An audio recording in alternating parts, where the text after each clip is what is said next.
Assalamualaikum warahmatullahi wabarakatuh. Terima kasih kepada teman-teman dan dosen pengampu atas kesempatan yang telah diberikan. Baik, kami dari kelompok 7 akan memaparkan hasil diskusi kami mengenai materi tanggung jawab moral keilmuan. Adapun anggota dari kelompok kami yaitu yang pertama saya sendiri Nurul Tri Anjani, yang kedua ada Tri Amalia, dan yang ketiga ada Dian Muk Insani. Baik, dengan mempersingkat waktu, langsung saja kita beralih ke penjelasan materi. Materi yang pertama yaitu komponen pembangun ilmu. Menurut BAM, ilmu pengetahuan setidaknya memiliki 6 komponen penting, yaitu yang pertama masalah.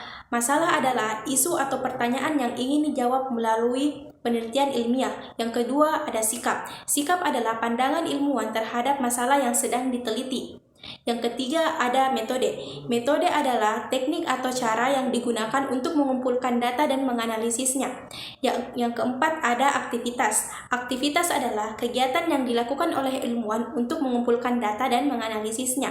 Yang kelima ada kesimpulan. Kesimpulan adalah hasil analisis data yang telah dikumpulkan. Dan yang terakhir yaitu ada pengaruh. Pengaruh adalah dampak yang dihasilkan oleh kesimpulan yang telah ditarik. Baik, sebelumnya perkenalkan nama saya Tri Amelia. Selanjutnya, saya akan membahas materi yang kedua yaitu sumber ilmu. Para filsuf memiliki pandangan yang beragam mengenai sumber ilmu. Ada 4 perspektif utama mengenai sumber ilmu, yaitu yang pertama empirisme. Aliran ini berpendapat bahwa pengetahuan diperoleh melalui pengalaman indrawi. Filsuf seperti John Locke dan David Hume menekankan bahwa semua ide dan konsep berasal dari pengalaman langsung dengan dunia luar. Yang kedua, rasionalisme. Sebaliknya, rasionalisme menekankan bahwa akal dan pemikiran logis adalah sumber utama pengetahuan.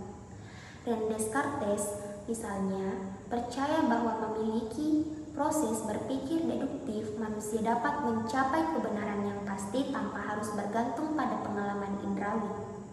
Yang ketiga, kritisisme. Immanuel Kant mencoba menjembatani kedua pandangan tersebut dengan menyatakan bahwa pengetahuan adalah hasil interaksi antara pengalaman indrawi dan struktur a priori dari akal manusia. Menurutnya, akal memberikan kerangka kerja bagi pengalaman untuk membentuk pengetahuan. Yang keempat, positivisme. Aliran ini yang dipelopori oleh Auguste Comte menekankan bahwa pengetahuan yang valid adalah yang didasarkan pada fenomena yang dapat diamati dan diukur. Positivisme menolak spekulasi metafisik dan menekankan metode ilmiah sebagai cara untuk memperoleh pengetahuan. Itulah tadi pandangan para filsuf mengenai sumber ilmu. Selanjutnya, adapun persamaan dan perbedaan mengenai keempat sumber ilmu tersebut. Persamaannya adalah, meskipun berbeda dalam pendekatan, semua aliran tersebut mencari pemahaman tentang bagaimana manusia memperoleh pengetahuan dan kebenaran. Mereka berusaha menjelaskan hubungan antara subjek atau manusia dan objek atau dunia luar dalam proses mengetahui. Sedangkan adapun perbedaannya, perbedaan utama terletak pada sumber utama pengetahuan yang mereka akui, pengalaman indrawi atau empirisme, akal atau rasionalisme, kombinasi keduanya atau kritisisme, atau fenomena yang dapat diamati, atau positivisme. Sekian dari saya. Baik, Assalamualaikum warahmatullahi wabarakatuh.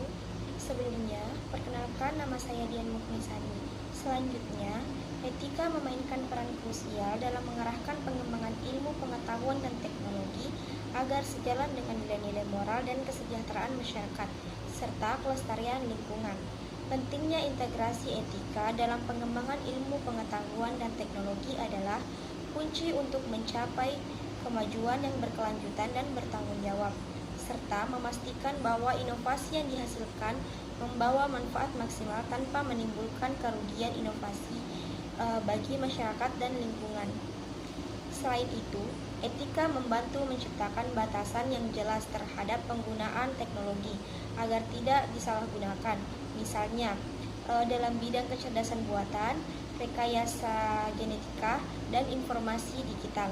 Dengan adanya panduan etis, para ilmuwan dan pengembang teknologi dapat membuat keputusan yang lebih bijak dan mempertimbangkan dampak sosial, budaya, dan lingkungan dari temuan mereka. Oleh karena itu, pendidikan etika ilmiah perlu ditanamkan sejak dini dan proses pembelajaran agar generasi penerus tidak hanya unggul dalam kemampuan intelektual, tetapi juga memiliki tanggung jawab moral terhadap kemajuan dan teknologi. Terima kasih.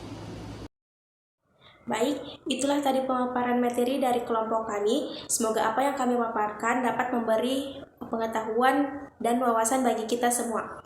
Terima kasih atas waktu dan kesempatannya. Kami ucapkan wassalamualaikum warahmatullahi wabarakatuh.